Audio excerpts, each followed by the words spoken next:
Hello, and welcome back to Embodied Astrology. This is a weekly series where I share practical teachings and intuitive messages about the astrology of the week ahead so that you can work with this energy to embody your most authentic self and live your best life. When I feel into the energy of the astrology of this week, the themes really are around confronting and accepting change, innovation, and a willingness to do things differently. There is a lot of astrology and interactions with the planet Uranus, which is the planet of disruption, innovation, radical self-expression, liberation.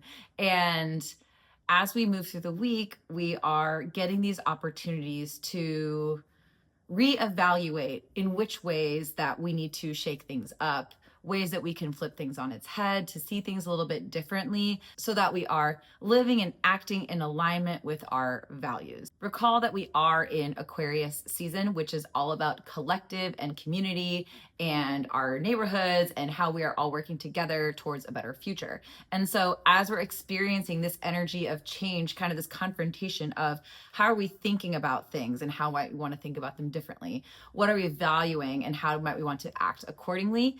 These are themes that may be showing up in your personal life as well as collectively, starting to really evaluate the way that we are talking about things, the ways we are solving problems, the things we are prioritizing, and even how we're coming together in community, how we are relating to each other, how we are inviting and involving each other in our common goals and causes, and being able to unite in a sense as a human people across issues that are not partisan at all. They are human rights and just humanitarian issues. I know that this series is really about personal astrology and how do you work with this astrology to embody your best self and live your best life.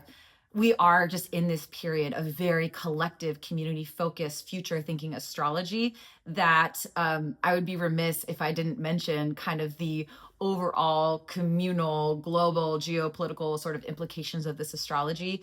I think in terms of how do we work with this on a personal level, it feels like how do we invite our neighbors and our friends and the people in our life into these causes and these things that we care about. Again, the issues of ICE terrorizing our streets and detaining our neighbors wrongfully, illegally, all the things.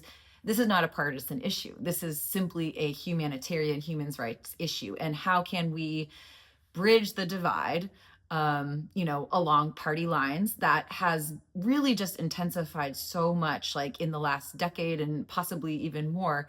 But how do we invite people into the cause? How do we say, this is all of our issues, and regardless of what your political views are, we can all align and agree that what we see happening is not something that we stand for. This is not something we believe in. And how can we use our energy and use the ways that we are relating to each other and communicating and organizing and problem solving so that we are not distracting ourselves, fighting each other, but rather fighting towards this common enemy and really using our resources in a way that feels innovative, rebellious, revolutionary even. I mean, look what happened when we all stopped focusing most of our energy on rage posting and weird online activism and actually all called our senators, and we were able to block the bill that was going to give ICE more funding.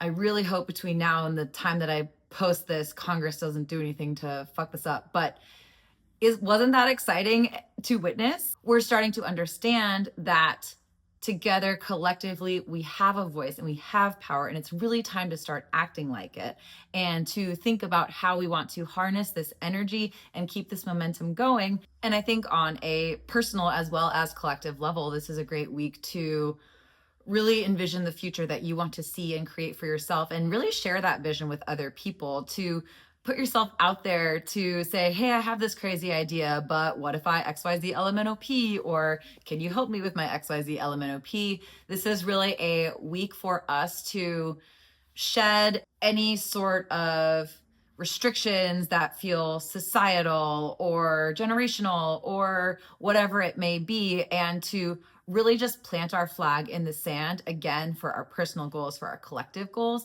and say, hey, this is how we've been doing things in the past. This is not going to work for us anymore. We are entering a new era. Neptune is in Aries now, Pluto's in Aquarius. This is a time to really galvanize our communities and to take action. And part of that starts with sharing these new, possibly disruptive, possibly innovative ideas, doing things in ways that we've never done them before, and blaze new trails to create the world that we all deserve to live in, that we want to see. And that's it for this week's episode of Embodied Astrology. Thank you so much for joining and for watching. If you like this video, please subscribe. I post new videos every single Monday. If you're curious about where all this astrology is landing in your personal chart, go ahead and comment your rising sign below, and I will give you a little bit of a little taste, a little sampler about where you might be experiencing these energies in your life personally. And again, so you can work with it. What sorts of plans am I supposed to be envisioning and sharing with people? Just drop your rising sign in the below and I will give you a little bit of insight. So thank you so much for watching. Go out there, be badass, shake things up, flip over tables, burn things down. We are in a new era and it's time to start acting like it. All right, have a great week.